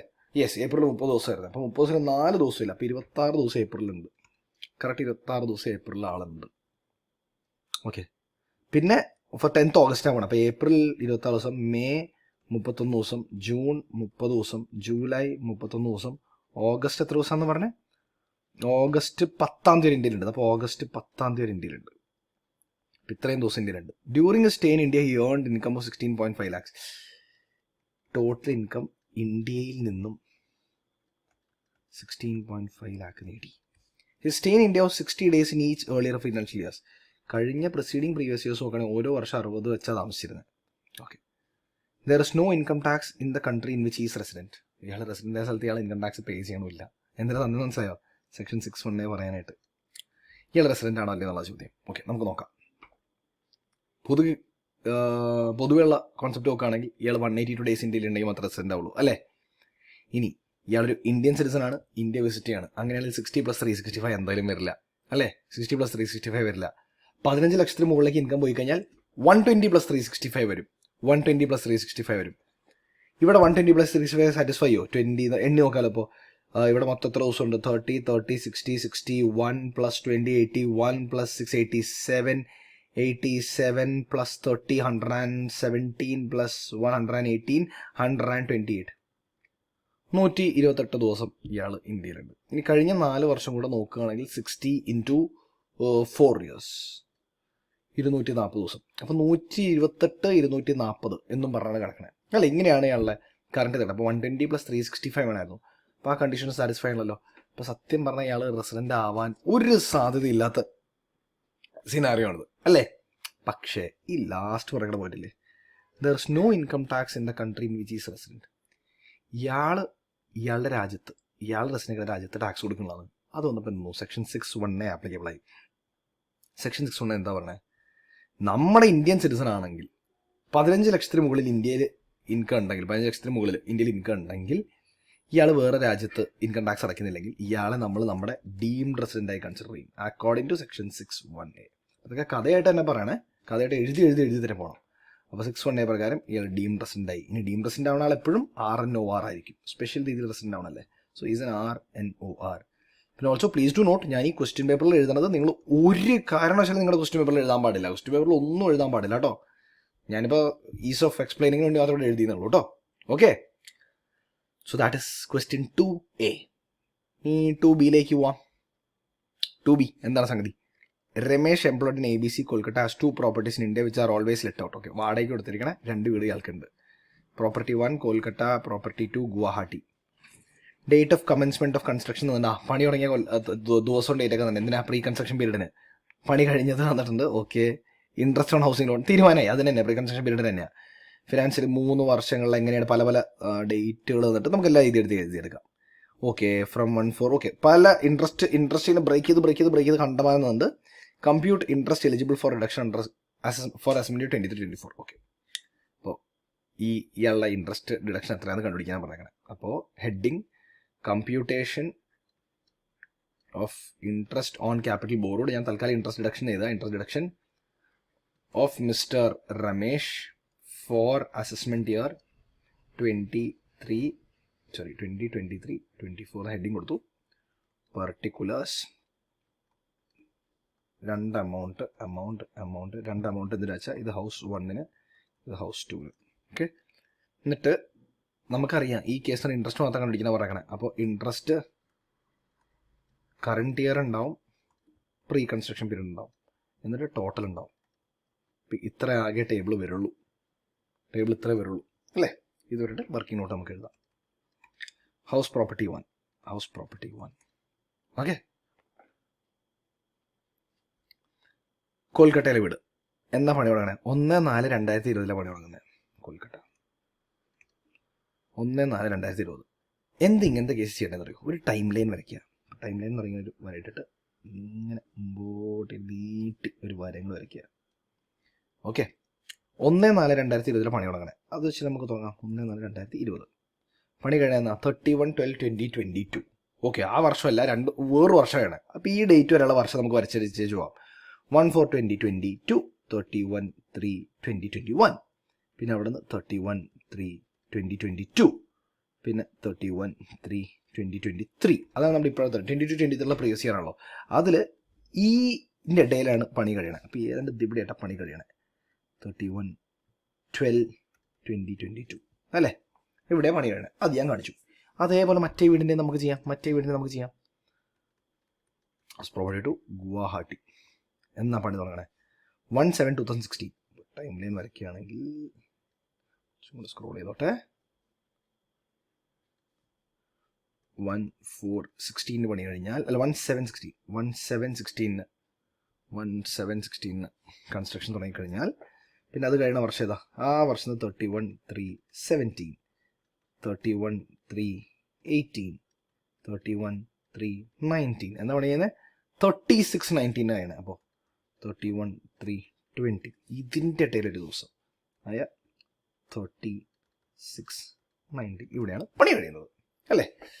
ഇനി എന്താ ക്വസ്റ്റ്യൻ പറയണത്? ബാക്കിയുള്ള കാര്യങ്ങൾ നോക്കാം. അപ്പോൾ പ്രീ കൺസ്ട്രക്ഷൻ പീരീഡ് നമുക്ക് ഇപ്പോൾ തന്നെ കണ്ടുവെച്ചല്ലോ. പ്രീ കൺസ്ട്രക്ഷൻ പീരീഡ് എന്ന് പറഞ്ഞാൽ തുടങ്ങുന്നത് എവിടെ നിന്നാ? ഒന്നുകിൽ പണി തുടങ്ങുന്ന ദിവസം തൊട്ട്, അല്ലെങ്കിൽ ലോൺ ബോറുന്ന ദിവസം തന്നിട്ടില്ല. ഇപ്പോൾ ഇവിടെ തന്നെ പ്രീ കൺസ്ട്രക്ഷൻ പീരീഡ് തുടങ്ങും. എൻഡ് ചെയ്യുന്നപ്പോഴാണ് ഒന്നുകിൽ ലോൺ ക്ലോസ് ചെയ്യുന്ന ദിവസം, അല്ലെങ്കിൽ പണി കഴിയുന്ന ദിവസത്തിന് തൊട്ട് മുമ്പ് 31 മാർച്ച് വിച്ച് എവർ ഏർലിയർ. ഇവിടെ പണി കഴിയുന്ന ദിവസം തന്നിട്ടുണ്ട്, ലോൺ ക്ലോസ് ചെയ്യുന്ന ദിവസം തന്നിട്ടില്ല. പണി കഴിയുന്ന ദിവസം ഇവിടെ 31/12/2022 അല്ലേ, 31/12/2022 അല്ലേ. അപ്പം തൊട്ട് മുമ്പ് 31 മാർച്ച് ഇതല്ലേ. ഇവിടെ നിന്ന് ഇവിടം വരെ പ്രീ കൺസ്ട്രക്ഷൻ പീരീഡ്. ഇവിടെയോ ഇവിടെ നിന്ന് ഇവിടം വരെ അങ്ങനെ പ്രീ കൺസ്ട്രക്ഷൻ പീരീഡ്. ഓക്കെ, ഇനി ഹൗസ് പ്രോപ്പർട്ടിക്ക് 16/17 ഈ വർഷം 60,000 രൂപ ലോൺ ഉണ്ടായി, ലോൺ ഇൻട്രസ്റ്റ് പേയ്മെന്റ് ഉണ്ടായി. ഇവിടെ 80,000 രൂപ, ഇവിടെ 70,000 രൂപ. 18/19 70,000 രൂപ. 1/4/19 തൊട്ട് 30/6/19 വരെ, ഈ ഡേറ്റ് വരെ എത്ര? 30,000 രൂപ. പിന്നെ ആ വർഷം ക്ലോസ് ചെയ്യാൻ 45,000 രൂപ. ഓക്കെ ഫൈൻ, 45,000 രൂപ. യെസ്. പിന്നെ എന്താ പറയുന്നത്? ഹൗസ് പ്രോപ്പർട്ടി 1-ന് 2021 വർഷം 1.4 lakhs, അടുത്ത വർഷം 1.8 lakhs. Okay, 1.8 lakhs. പിന്നെ ഫിനാൻഷ്യൽ ഇയർ 22-23 ഹൗസ് പ്രോപ്പർട്ടി 2-ന് 50,000. അപ്പോൾ 22-23 അപ്പോൾ 31/3/20 അല്ലേ. അപ്പോൾ ഇതിവിടെ ഇരിക്കട്ടെ, നമുക്ക് വേറൊരു ലൈൻ കൊണ്ട് വരയ്ക്കാം. 22-23 അതായത് 1/4/22, 31/3/23 ഈ വർഷം മൊത്തം വരുന്നത് 50,000 രൂപ വരുന്നത് ഹൗസ് പ്രോപ്പർട്ടി 2-ന്. ഇവിടെയോ 90 and 40. എവിടെ നിന്ന് 1/4/2 31/12. ഓക്കെ മനസ്സിലായി. ഇവിടെ നിന്ന് ഇവിടം വരെ 90, ഇവിടെ നിന്ന് ഇവിടം വരെ 40. സിമ്പിളായി. ഇനി നമുക്ക് കണ്ടുപിടിക്കാലോ അല്ലേ. നമ്മുടെ കറണ്ട് ഇയർ എന്ന് പറയുന്നത് എന്താ? 22-23. കറണ്ട് ഇയർ എന്ന് പറയുന്നത് ഇതാണ് നമ്മുടെ കറണ്ട് ഇയർ അല്ലേ. കറണ്ട് ഇയറിന് ഇൻട്രസ്റ്റ് 15, 90 + 40 ആണ് അല്ലേ. ഓക്കെ. കറണ്ട് ഇയർ ഇൻട്രസ്റ്റ് എന്ന് പറയുകയാണെങ്കിൽ ഇവിടെ 15, 90 + 40 1,30,000 നീട്ടി പിടിച്ചതാണ്. Okay, pre construction period interest എന്ന് പറയുന്നത് ഹൗസ് പ്രോപ്പർട്ടി 1.4 lakh + 1.8 lakh അതായത് 3.2 lakh അല്ലേ. 3.2 lakh ഹൗസ് പ്രോപ്പർട്ടി 1-ന് 3.2 lakh. അപ്പോൾ 3,20,000. 3,20,000 അത് 5 വീതിക്കല്ലേ വേണ്ടേ? ഇത് 5 വീതിക്കല വേണ്ടേ? 5 വീതിക്ക് 64,000 രൂപ. ഇവിടെ 64,000 രൂപ. ഒരു കാര്യം ചെയ്തോ, നോട്ടിന് എഴുതിയിട്ടേ നോട്ട് 1 എന്ന് കൊടുക്കുക. ആ നോട്ട് ഓൺലി 2 ഉണ്ടല്ലോ. നോട്ട് ഓൺലി 3,20,000 വർക്കിംഗ് നോട്ട് 1 എന്ന് കാണിച്ചിട്ട് ഈ 3,20,000/5 64,000. ഇപ്പോഴത്തെ എത്ര പ്രീ കൺസ്ട്രക്ഷൻ പീരീഡ് വരുന്നത്? 60 + 80 + 70 അത് 80, 70, 150, 60, 210. 2,10,000 / 5 എന്ന് പറയുമ്പോൾ 42,000. അപ്പോൾ 1,94,000 92,000. That is the total interest expense deductible for Mr. Ramesh under section 24B. Interest under section 24B എന്നും കൂടെ കാണിച്ചോ. സ്ട്രോങ് ആയുള്ള ആൻസർ. അപ്പോൾ ഇതിങ്ങനെ എഴുതിയിട്ട് ഇവിടെ ആൻസർ അവസാനിപ്പിക്കരുത്. ഒരു ലൈൻ ചെയ്ത the total interest expense deductible for mister Ramesh for the assessment year 22-24 is 1,94,000 for house 1 and 1,92,000 for house 2 എന്ന് പറഞ്ഞിട്ട് വേണം അവസാനിപ്പിക്കാൻ. ക്ലിയർ? അത്രേ ഉള്ളൂ. സിമ്പിൾ അല്ലേ? That's all for question 2. ഇനി നമുക്ക് തേർഡ് ക്വസ്റ്റ്യനിലേക്ക് പോവാം. 3A Shekhar employed as chief. കാണുമ്പോൾ തന്നെ അറിയാം ഇൻകം ഫ്രം സാലറി ആണ്. സോറി, ഇൻകം ഫ്രം സാലറി അല്ല, സാലറീസ് ആണെന്നത് കാണുമ്പോൾ തന്നെ അറിയാം. 3 എന്തൊക്കെയുണ്ട്? 3A ഉണ്ട്, 3B ഉണ്ടോ? ഓക്കെ, 3B ഉണ്ട്. അതൊരു കുട്ടി ക്വസ്റ്റ്യനാണ്. അതെന്തത്? ടാക്സ് ലയബിലിറ്റി കണ്ടുപിടിക്കാൻ. ഓക്കെ, ഇത് കുറച്ച് വലിയ ക്വസ്റ്റ്യൻ കൂടിയാണ്. അപ്പം നമ്മൾ നോക്കാം എന്താ പരിപാടി, നമുക്ക് നോക്കാം. Shekhar employed as chief engineer in Kohli limited Mumbai furnishes the following information relating to the financial year 22-23. Okay, Shekhar എന്ന് പറഞ്ഞ വ്യക്തി കഴിഞ്ഞ കൊല്ലം കോഹ്ലി ലിമിറ്റഡിൽ വർക്ക് ചെയ്യുന്നത്. ഈ പറയാൻ പോകുന്നത് നമ്മൾ ഇനി വായിക്കാൻ പോകുന്ന ഡീറ്റെയിൽസ് ആണ് നമുക്ക് ഫർണിഷ് ചെയ്ത് തരുന്നത്. ഓൾവേസ് റിമെമ്പർ, സാലറിയുടെ ഒരു ക്വസ്റ്റ്യൻ കിട്ടിക്കഴിഞ്ഞാൽ നിങ്ങളുടെ ഫസ്റ്റ് ടാർഗറ്റ് എന്തായിരിക്കണം അറിയോ? തന്നേക്കണ ഐറ്റംസിനൊന്ന് സ്കാൻ ചെയ്തിട്ട് എന്തൊക്കെയാണ് നമ്മുടെ ബേസിക് ഐറ്റംസ്, എന്തൊക്കെ അലവൻസസ് ഉണ്ട്, എന്തൊക്കെ പെർക്വിസിറ്റ്സ് ഉണ്ട്, എന്തൊക്കെ റിട്ടയർമെന്റ് ബെനിഫിറ്റ്സ് ഉണ്ട് എന്ന് അനലൈസ് ചെയ്യലാണ്. ഓക്കെ, അപ്പോൾ നമുക്ക് ഓരോന്നോരോന്ന് അനലൈസ് ചെയ്ത് തന്നെ പോകാം കേട്ടോ. ബേസിക് സാലറി ബേസിക് ആയിട്ടാണ്, പ്രശ്നമൊന്നുമില്ല. DA ബേസിക് ആയിട്ടാണ്. അലവൻസ് ആണെങ്കിൽ പോലും നമ്മൾ അതിന്റെ ബേസിക് ആയിട്ടാണ് കാണുന്നത്. And it forms part of retirement benefits. Very good. Product commission, production commission annual payment ആണ്. ഫിക്സഡ് കമ്മീഷൻ ഉണ്ട്. Okay, basic item. ബോണസ് ഉണ്ട്, basic item, no problem. Mobile phone bills reimbursed by the employer. നമുക്കറിയാം നമ്മുടെ mobile phone, laptop അങ്ങനത്തെ സാധനം നമ്മുടെ employer തരികയാണെങ്കിൽ perquisite ആണ് അല്ലേ. പക്ഷെ അതേസമയം നമുക്ക് അറിയാൻ ചെയ്യാം, മൊബൈൽ ലാപ്ടോപ്പ് നമുക്ക് എംപ്ലോയർ പെർക്വിസിറ്റ് ആയിട്ട് തരികയാണെങ്കിൽ പോലും ആ ടാക്സബിൾ അല്ല അല്ലേ. ഇവിടെ നിങ്ങൾ കൺഫ്യൂഷൻ ആയിട്ട് വെറുതെ ഇടുന്നത് use for both personal and official purpose എന്ന് നോക്കേണ്ട ആവശ്യമില്ല. മൊബൈലും ലാപ്ടോപ്പും നിങ്ങളുടെ കമ്പനി നിങ്ങൾക്ക് തരികയാണെങ്കിൽ ടാക്സബിൾ അല്ല. അത് കാരണം ഞാൻ അതിനെ പിങ്കിൽ ഹൈലൈറ്റ് ചെയ്യാണ്. പോട്ടെ, വേണ്ടല്ലോ. അടുത്ത് നോക്കാം. Rent free accommodation provided by the employer. Okay, RFA employer തന്നു, പെർക്വിസിറ്റ് ആണ്. Rent pay to owner by the okay ഇത് വാടക എടുത്ത വീടാണ്. Rent pay to owner by the employer 4,80,000. Rent pay to the owner by the employer, വാടകയ്ക്ക് എടുത്ത വീട് നമുക്ക് തന്നു. ഇപ്പോൾ വീട് വാടകയ്ക്ക് എടുത്തിട്ട് നമുക്ക് തരികയാണെങ്കിൽ എന്താണ് RFAയുടെ വാല്യൂ? 15%, അല്ലെങ്കിൽ ഈ വാടക വെച്ചവർസ് ലെസ് അല്ലേ. 15% ഓഫ് സാലറി ഓർ ദിസ് വാടക വെച്ചവർസ് less. Next, amount of expenditure incurred by employer for 1 week training in Germany for travel, stay and food expense. Okay, mister ശേഖറിനെ ജർമ്മനിയിലേക്ക് വിട്ടു കമ്പനി. ജർമ്മനി പോയി താമസിച്ച് അവിടെ ഫുഡൊക്കെ കഴിച്ച് എല്ലാം കഴിഞ്ഞപ്പോൾ ഒരു 5 ലക്ഷം രൂപ ചിലവ് വന്നു. പക്ഷെ ഒരു ചെറിയൊരു പ്രശ്നമുണ്ട്. ഇതിപ്പോൾ സാധാരണ രീതിയിൽ പെർക്വിസിറ്റ് ആവേണ്ടതാ. നിങ്ങളുടെ കമ്പനി ജർമ്മനിയിലേക്ക് വിട്ടു അല്ലെങ്കിൽ ഓസ്ട്രേലിയയിലേക്ക് വിട്ടു, പെർക്വിസിറ്റ് ആവേണ്ടതാ അല്ലേ. ഇവിടെ ആവില്ല. കാരണം എന്താ അറിയോ, ഇവിടെ എന്താ പറഞ്ഞേക്കണം നോക്കിയേ, 1 വീക്ക് ട്രെയിനിങ്ങിനാ വിട്ടെ, ഒഫീഷ്യൽ പർപ്പസിനാ വിട്ടെ. ഒരു പെർക്വിസിറ്റ് ഒഫീഷ്യൽ പർപ്പസിന് കൊടുത്ത ടാക്സബിൾ ആവുമോ? ഇല്ലല്ലോ. So this is not taxable. അതാണ് ഞാൻ പിങ്കിൽ ഹൈലൈറ്റ് ചെയ്യണേ. Next, contribution of employer to recognise provident fund and approved superannuation fund 12% each of basic salary and DA. ഈ ക്വസ്റ്റ്യൻ, ഈ ഒരു പർട്ടിക്കുലർ പോയിന്റ് ഈ ഒരു കാര്യം ഓർമ്മ. ഈ ക്വസ്റ്റ്യൻ എടുത്ത് ആദ്യം ചോദിക്കണമാരോ, എനിക്ക് ആരാന്ന് തന്നെ അറിയില്ല, ആളുടെ പേര് എനിക്കറിയില്ല. വാട്സാപ്പിൽ എനിക്കൊരു സ്റ്റുഡന്റ് യൂട്യൂബിൽ എൻ്റെ വീഡിയോ കണ്ടിട്ട് സ്റ്റുഡന്റ് എനിക്ക് മെസ്സേജ് അയക്കുക ചെയ്യണേ. എനിക്ക് ആളുടെ പേരെന്താണോ അറിയില്ല, ഞാൻ ചോദിച്ചില്ല, ചോദിക്കാൻ വിട്ടുപോയി, പിന്നെ കോൺവെർസേഷൻ പിന്നെ മുമ്പോട്ട് പോയില്ല. അപ്പം അന്ന് എനിക്ക് സാർ ഇന്ന സജസ്റ്റഡ് ആൻസറിൽ പറയുന്ന ആൻസർ കിട്ടുന്നില്ല, സാർ ഒന്ന് ചെയ്തു തരുമെന്ന് ചോദിച്ചു. അപ്പം ഞാനെന്നാ ചെയ്ത് ആളോട് എൻ്റെ ആൻസർ പറഞ്ഞു. പക്ഷെ അതും എനിക്ക് സജസ്റ്റഡ് ആൻസറിൽ കിട്ടിയില്ല. എന്നിട്ട് ആള് രണ്ടാമത് എനിക്ക് ചെയ്തതിൻ്റെ പേരിൽ രണ്ടാമത് എനിക്ക് ഒന്നും കൂടെ അയച്ചു തന്നു. അപ്പോൾ കറക്റ്റ് ആൻസർ കിട്ടി. അപ്പോഴാണ് ഞാൻ കണ്ടത് ഞാൻ ഈ പോയിന്റിൽ ഒരു മിസ്റ്റേക്ക് വരുത്തിയത്. എന്താ ഞാൻ വരുത്തിയ മിസ്റ്റേക്ക് എന്ന് അറിയോ? ഞാൻ ഒറ്റ സ്പീഡിൽ ആ പോയിന്റ് വായിച്ചപ്പോൾ കാര്യം വിട്ടുപോയി. Contribution of employer to recognised provident fund and approved superannuation fund. ഞാൻ എന്താ പറ്റിയോ ചെയ്തപ്പോൾ നിങ്ങൾക്കും പറ്റാവുന്ന മിസ്റ്റേക്ക് അല്ല. എക്സാമിന് ക്വസ്റ്റ്യൻ ചെയ്യുമ്പോൾ ഞാൻ contribution of employer to recognise provident fund എന്ന് പറഞ്ഞ് കണ്ടിട്ട് ബാക്കി അറിയാണ്ട് വിഴുങ്ങി 12% എന്ന് പറഞ്ഞു. 12% ഒരു RPF കോൺട്രിബ്യൂഷൻ ടാക്സബിൾ അല്ലല്ലോ അല്ലേ. ഞാൻ അങ്ങനെ ഉള്ളത് വിട്ടു. ഞാനത് അങ്ങോട്ട് മറന്നു, എൻ്റെ മൈൻഡിൽ നിന്ന് പോയി. മനസ്സിലായോ?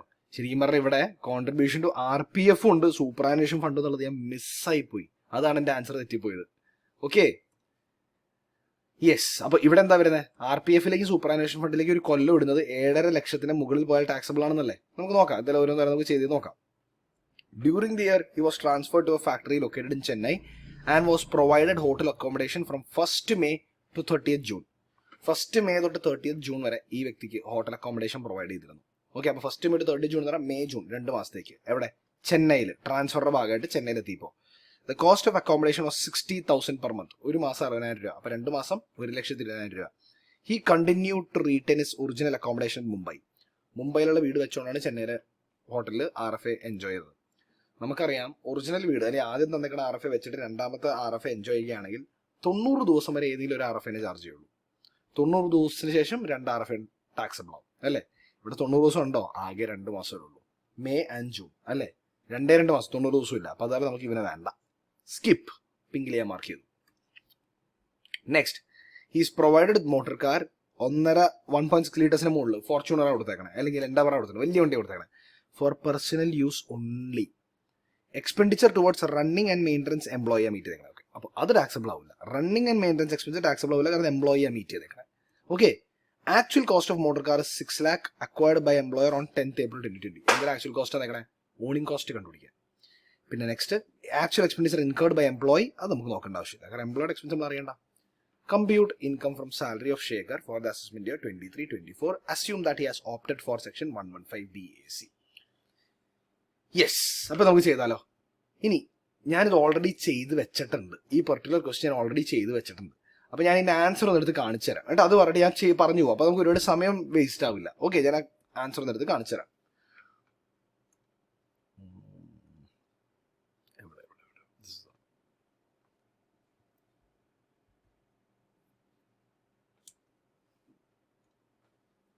ഓപ്പൺ ആവാണ്. യെസ്, ഞാൻ ചെയ്ത് വെച്ചിട്ടുണ്ട്. അപ്പോൾ നമുക്ക് ക്വസ്റ്റ്യനിൽ ഓരോ ഐറ്റം നമുക്ക് നോക്കി പോവാം. Okay, basic salary 2 lakh per month അല്ലേ? അപ്പോൾ ഒരു വർഷം എത്രയായി? 2 lakh × 12. ശരിയല്ലേ? 2 lakh × 12 അല്ലേ ഒരു വർഷം? ബേസിക് സാലറി ഡ്രോ ചെയ്യാൻ പേന നിർത്തോട്ടെ. 2 lakh × 12 24 lakhs. സംശയമൊന്നുമില്ലല്ലോ. അതേപോലെ തന്നെ ഡി എത്രയുണ്ട്? 1 lakh പെർ മന്ത്. അപ്പോൾ 1 lakh × 12 12 lakh. 1 lakh × 12 12 lakh. Basic items ആണ് ആദ്യം തന്നെ എഴുതുന്നത് നമ്മൾ. കമ്മീഷൻ 5 ലക്ഷം, ബോണസ് 3 ലക്ഷം. അതേപോലെ തന്നെ ഉണ്ട്. കമ്മീഷൻ 5 ലക്ഷം, ബോണസ് 3 ലക്ഷം. തീർന്നു അല്ലേ? ബേസിക് ഐറ്റംസ് എല്ലാം തീർന്നു. ഇനി നമ്മുടെ ക്വസ്റ്റ്യനിൽ അലവൻസും ഇല്ല, റിട്ടയർമെന്റ് ഇല്ല, ഒരു സെറ്റ് ഓഫ് പെർക്വിസിറ്റ്സ് മാത്രമേ ഉള്ളൂ അല്ലേ? അല്ല, ആദ്യം സ്റ്റാർട്ട് ചെയ്യുന്നത് മൊബൈൽ ഫോൺ ബില്ല് റീഇംബേഴ്സ്ഡ് വെച്ചിട്ടാണ്. Okay, mobile phone bill reimburse ആ ടാക്സബിൾ അല്ല എന്ന് പറഞ്ഞല്ലോ. ഞാൻ മൊബൈൽ ഫോൺ ബിൽ രണ്ടാമത് എടുത്തേ, കാരണം ഞാൻ പറഞ്ഞിട്ടുണ്ട് പെർക്വിസിറ്റ്സ് ചെയ്യുമ്പോൾ RFA ഉണ്ടെങ്കിൽ ഫസ്റ്റ് നിങ്ങൾ RFA ചെയ്യണം, റെന്റ് ഫോർ അക്കോമഡേഷൻ കൊടുത്തിട്ടുണ്ടെങ്കിൽ. അപ്പോൾ ഞാനിവിടെ RFA ഫസ്റ്റ് എടുത്തു, എന്നിട്ട് മൊബൈൽ ഫോൺ ബില്ലിലേക്ക് വന്നത്. അപ്പോൾ നമുക്ക് RFA വേണമെങ്കിൽ ഫസ്റ്റ് നോക്കാം. RFA വർക്കിംഗ് നോട്ട് 1 കൊടുത്തിട്ട് വാല്യൂ ഞാൻ 4,18,000 കണ്ടുപിടിച്ചു. ഇനി വർക്കിംഗ് നോട്ട് 1ലേക്ക് നമുക്ക് നോക്കാം. ഞാൻ വർക്കിംഗ് നോട്ട് 1 ചെയ്തേക്കണമെന്ന് വെച്ചാൽ value of RFA value shall be the lower of 15% of salary or actual rent paid. ആയിക്കോട്ടെ, 15% ഓഫ് സാലറി എന്താ നമ്മൾ കണ്ടുപിടിക്കണം. എന്താണ് 15% ഓഫ് സാലറി? ഈ കാണുന്ന എല്ലാത്തിൻ്റെയും 15%. അത് എത്ര വരുന്നുണ്ട്? 6,60,000. ആക്ച്വൽ റെന്റ് എത്ര ഓണർ പേ ചെയ്യുന്നത്? 4,80,000. ഇതിലെ ലോവർ അല്ലേ എടുക്കണ്ടേ? 4,80,000 എടുത്തു, 4,80,000 എടുത്തു. ഇനി മൊബൈൽ ഫോൺ ബില്ല് ടാക്സബിൾ അല്ലല്ലോ. ഞാൻ പക്ഷെ വർക്കിംഗ് നോട്ടിലാണ് ടാക്സബിൾ അല്ലാത്തതിന്റെ കാരണം എഴുതിയത്. അത് നമ്മൾ എഴുതണം, വിട്ടുപോരുത്, ഉറപ്പായിട്ട് എഴുതിയിരിക്കണം നമ്മളത്. പിന്നെ മൂന്നാമത്തെ സാധനം Germany training expenditure. Amount of expenditure income, Germany പോയി ട്രെയിനിങ് വന്നത് ടാക്സബിൾ അല്ലല്ലോ. അത് ഞാൻ ഇവിടെ പറഞ്ഞു, ടാക്സബിൾ അല്ല, ഒരു വാല്യൂ കാണിച്ചില്ല. വർക്കിംഗ് നോട്ടിൽ കാര്യവും പറയാം, ജർമ്മനി പോയത് ഒഫീഷ്യൽ പർപ്പസിന് ഒരിക്കലും ടാക്സബിൾ ആവില്ല. പിന്നെ എന്തായി കിടക്കണേ? പിന്നെ കോൺട്രിബ്യൂഷൻ RPF അങ്ങനത്തെ സാധനം എപ്പോഴും അവസാനത്തേക്ക് വയ്ക്കുക. എല്ലാ പെർക്വിസിറ്റും കഴിഞ്ഞിട്ട് ഇങ്ങോട്ടേക്ക് വന്നാൽ മതി. ഓക്കെ, ഇതിനെ ലാസ്റ്റ് വയ്ക്കുക. പിന്നെ ചെന്നൈയിലുള്ള വീട് കൊടുത്തു. ചെന്നൈയിലുള്ള വീട് ടാക്സബിൾ ആവില്ലല്ലോ. ചെന്നൈയിലുള്ള വീട് ടാക്സബിൾ ആവില്ല. അത് എനിക്കൊണ്ട് ഞാൻ RFAയുടെ കൂടെ തന്നെ പറഞ്ഞിട്ടുണ്ടാവും. ഞാൻ ഈ RFAയുടെ കൂടെ തന്നെ ചെന്നൈയുടെ വീട് എന്തായാലും പറഞ്ഞിട്ടുണ്ടാവും. Hotel accommodation in Chennai is not taxable because stay period is only 60 days. Up to 90 days only 1 RFA will be taxable to the option of the ASI. അപ്പോൾ ചെന്നൈയിലെ വീട് ടാക്സബിൾ അല്ലാത്തതിന്റെ കാരണം ഞാൻ ഫസ്റ്റ് വർക്കിംഗ് നോട്ടിനൂടെ തന്നെ പറഞ്ഞു. ഓക്കെ, ഇനി എന്താ ഉള്ളത്? ചെന്നൈയിലെ വീട് കഴിഞ്ഞാൽ അത് മോട്ടോർ കാറാണ്. 1600 cc മുകളിലാണ് കംപ്ലീറ്റ്ലി പ്രൈവറ്റ് യൂസിന് കൊടുത്തത്. അപ്പോൾ കംപ്ലീറ്റ്ലി പ്രൈവറ്റ് യൂസിന് കൊടുത്താൽ 1,600 2,500 cc വിഷയമല്ല. എന്താണോ അയാൾക്ക് കിട്ടിയ ബെനിഫിറ്റ് അത് ഫുള്ളി ടാക്സബിൾ ആവും. അപ്പോൾ കാറ് നമ്മുടെ കമ്പനി കൊടുത്തു അല്ലേ? എന്ത് ബെനിഫിറ്റ് കൊടുത്തത്? കാറാണ് എംപ്ലോയിക്ക് കിട്ടിയത്. ഇതിന്റെ റണ്ണിങ്ങും മെയിൻ്റനൻസും എംപ്ലോയി തന്നെയാണ് നോക്കിയത്. അപ്പോൾ ഇവന് കിട്ടിയ ബെനിഫിറ്റ് എന്താ? ഈ കാർ വാങ്ങണ കോസ്റ്റിൽ നിന്നാണ് ബെനിഫിറ്റ് കിട്ടിയത്. ഇത് വാങ്ങേണ്ടി വന്നില്ല, അത് കമ്പനി കൊടുത്തു അല്ലേ? അപ്പോൾ ഓണിംഗ് കോസ്റ്റ് ആണ് കമ്പനി കൊടുത്തത്, കമ്പനിയുടെ സൈഡിൽ നിന്ന് പെർക്വിസിറ്റ് കിട്ടിയത്. ഓണിംഗ് കോസ്റ്റ് എങ്ങനെ എടുക്കണ്ടേ? ഒറിജിനൽ കോസ്റ്റിന്റെ 10%. ശരിയല്ലേ? ഒറിജിനൽ കോസ്റ്റിന്റെ 10%. 6 ലക്ഷമാണ് കാറിന്റെ വാല്യൂ, അതിന്റെ 10% 60,000 ഞാൻ വർക്കിംഗ് നോട്ടിൽ കാണിച്ചിട്ടുണ്ടാവും. Working note for motor car for private use. Owning cost 6 ലക്ഷമാണ്. അപ്പോൾ അതിന്റെ 10% ആണ്. ഓണിംഗ് കോസ്റ്റ് അല്ല, ഒറിജിനൽ കോസ്റ്റ് 6 lakhs ആണ്. അതിന്റെ 10% ഇപ്പോൾ കാൽക്കുലേറ്റ് ഫോർമുല ഉണ്ടാവും മിക്കവാറും. കേട്ടോ, ഫോർമുല ഇടുന്ന 10% ഓഫ് 6 lakhs അതാണ് ഓണിംഗ് കോസ്റ്റ്. Perquisite cost 60,000. ഇനി നമ്മുടെ ലാസ്റ്റ് സാധനം ഏതാണ്? PF വരാം. ഈ സാധനം വേറൊന്നുമില്ലല്ലോ, ഇത് മാത്രമല്ലേ ഉള്ളൂ.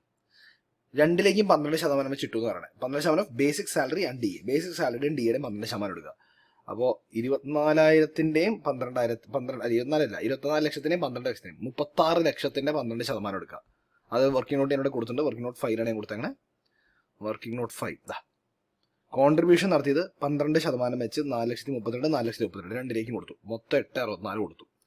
മാക്സിമം എക്സംപ്റ്റഡ് എത്രയാ? 7.5 വരെ എക്സംപ്റ്റഡ്. എക്സസ് എന്തായാലും ടാക്സബിൾ ആവും. അപ്പൊ 8,64 മൈനസ് 7,50 1,14 നിസ്സംശയം ടാക്സബിൾ ആവും. 1,14 എഴുതി. അതിന് എല്ലാ പെർക്കസ്റ്റും കൂടെ നോക്കിയപ്പോൾ 6,54,000 ആയി. ടാക്സബിൾ സാലറി 50,54,000 ആയി. ഇതിലൊരു കാര്യം ഓർക്കേണ്ടത് വെച്ച് കഴിഞ്ഞാൽ നിങ്ങൾ ഹെഡിങ് എഴുതുമ്പോൾ കമ്പ്യൂട്ടേഷൻ ഓഫ് സാലറി ഓഫ് എന്താണ് എഴുതി നമ്മൾ ഇനി ആരുടെയാണ്? ഓഫ് മിസ്റ്റർ രാജേഷ് അല്ലേ, ഫോർ ദി അസസ്മെന്റ് ഇയർ 2023-24 എന്നിട്ട് ഒരു കാര്യം കൂടെ എഴുതുക, ആസ് പെർ സെക്ഷൻ 115 BAC. കാരണം 115 BAC-ലായതുകൊണ്ട് തന്നെ ഗ്രോസ് സാലറിയിൽ നിന്നും സ്റ്റാൻഡേർഡ് ഡിഡക്ഷൻ, അത് സെക്ഷൻ 16 ഡിഡക്ഷൻസ് ഇല്ല. ഓക്കെ, സെക്ഷൻ 16 ഡിഡക്ഷൻസ് ഇല്ല. പക്ഷെ നിങ്ങൾ ജൂൺ 24 എക്സാം എഴുതാൻ പോകുന്നെങ്കിൽ സെക്ഷൻ 16 സ്റ്റാൻഡേർഡ് ഡിഡക്ഷൻ കിട്ടും.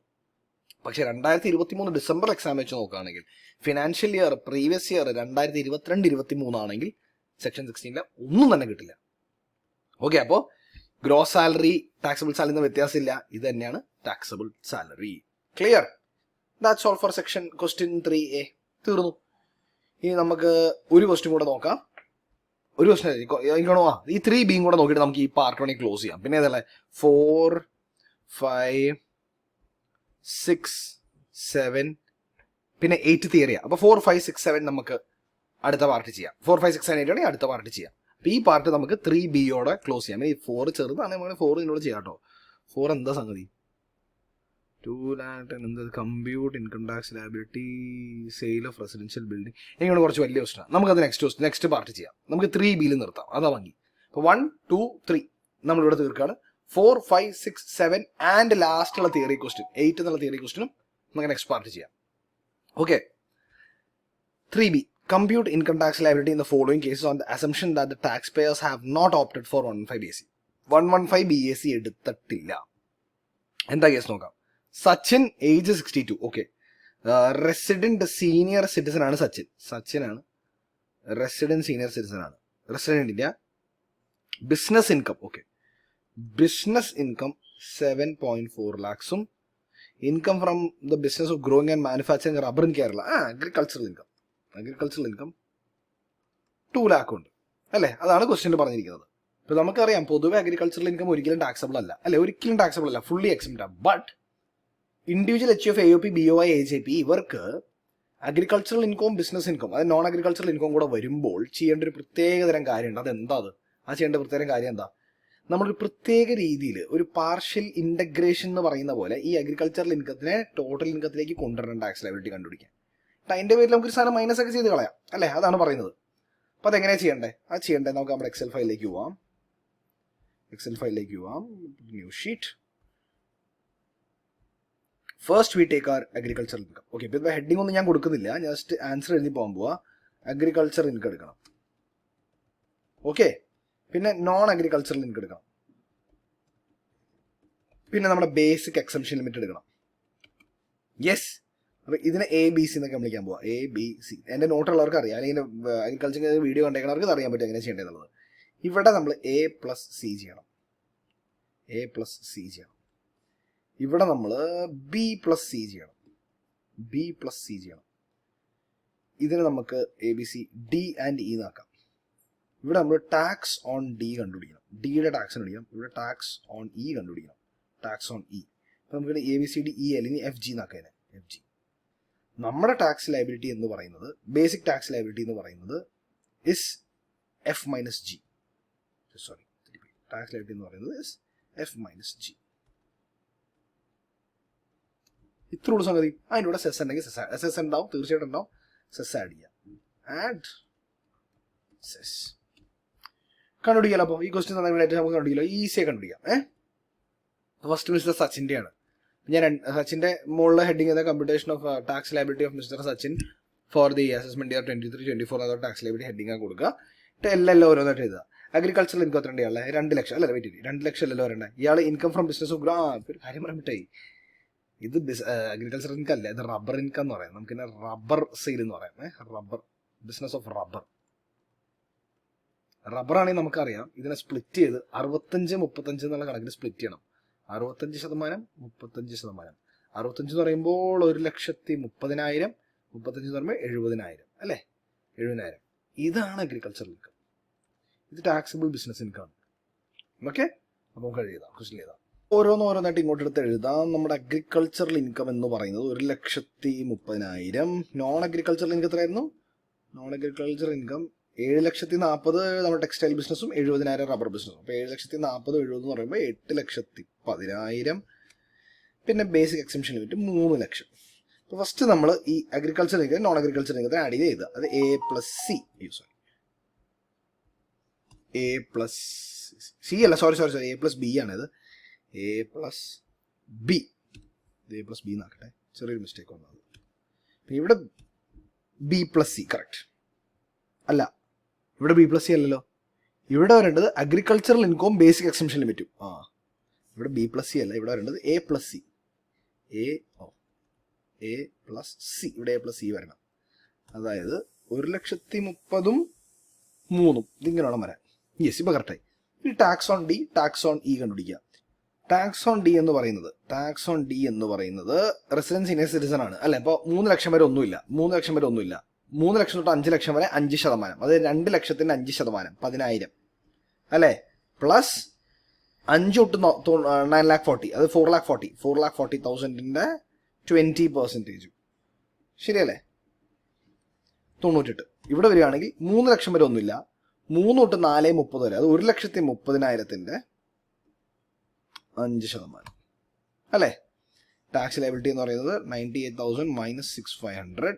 അത് ടാക്സ് റേറ്റ്സ് പ്രകാരം കണ്ടിച്ച് ടാക്സ് ലയബിലിറ്റി. അതിനോട് സെസ് ആഡ് ചെയ്യുക. ഇത് ഇൻറ്റു 4%.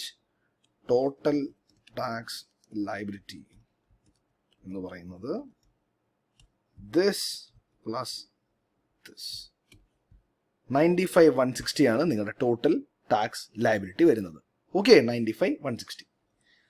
ക്വസ്റ്റ്യൻ കഴിഞ്ഞു. ഈ next Malik, age 55, resident in India, has loss from trade in leathers 70,000. Income from business of growing manufacturing and tea. Okay, same case തന്നെ ഇവിടെ. Okay ചെറിയൊരു ചേഞ്ചേ ഉള്ളൂ.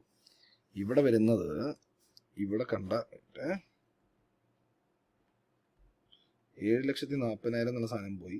ഇത് വരാത്ത പെൻ വർക്ക് ചെയ്യണല്ലോ.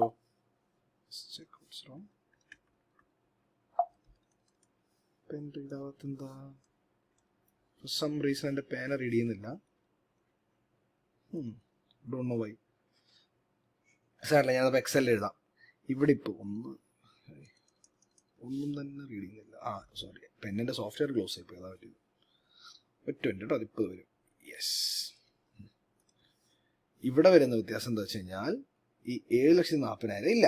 7,40,000 പകരം ബിസിനസ് ഇൻകം എന്ന് പറഞ്ഞാൽ ലോസ് ആണ്. അതത്ര 70,000 ലോസ്, 70,000 ലോസ്, 70K ലോസ്. പിന്നെ അഗ്രികൾച്ചറൽ ഇൻകം എത്രയാ? 10 ലക്ഷം. അഗ്രികൾച്ചറൽ ഇൻകം 2 അല്ല, 10 ലക്ഷം. 10 ലക്ഷം. ആ 10 ലക്ഷം ടീ ബിസിനസ്സാണ്. ടീ ബിസിനസ് ആകുമ്പോൾ 65-35 എന്നുള്ള കണക്കിനല്ല മാറ്റേണ്ടത്. എന്ത് കണക്കിനാണ് മാറ്റേണ്ടത്? 60-40 എന്നുള്ള കണക്കിനാണ്. മൊത്തം അയച്ചേക്കാരം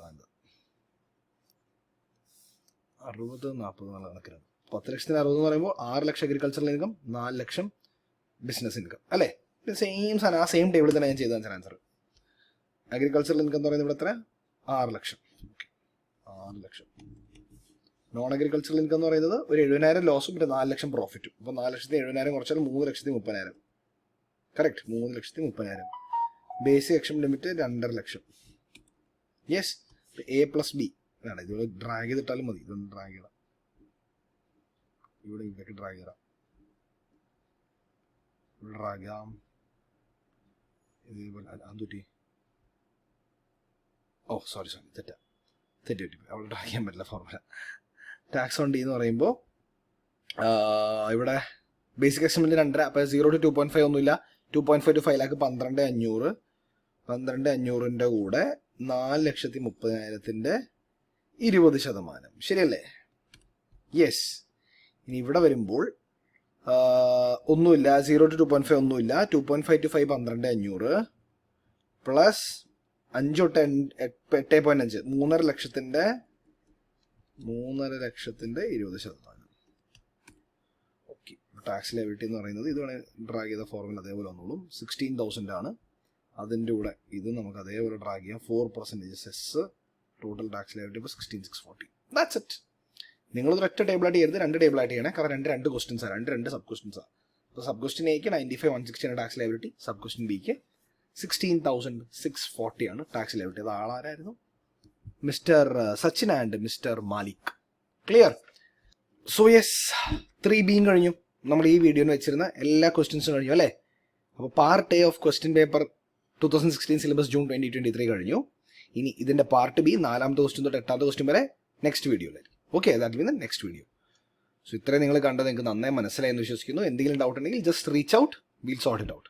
ഓക്കെ, സോ അത്രയും പറഞ്ഞുകൊണ്ട് I M winding up this video. I'll see you in the next one. Till then, tata, take care and goodbye. This is Nishanth Reghunath signing off from KYDU.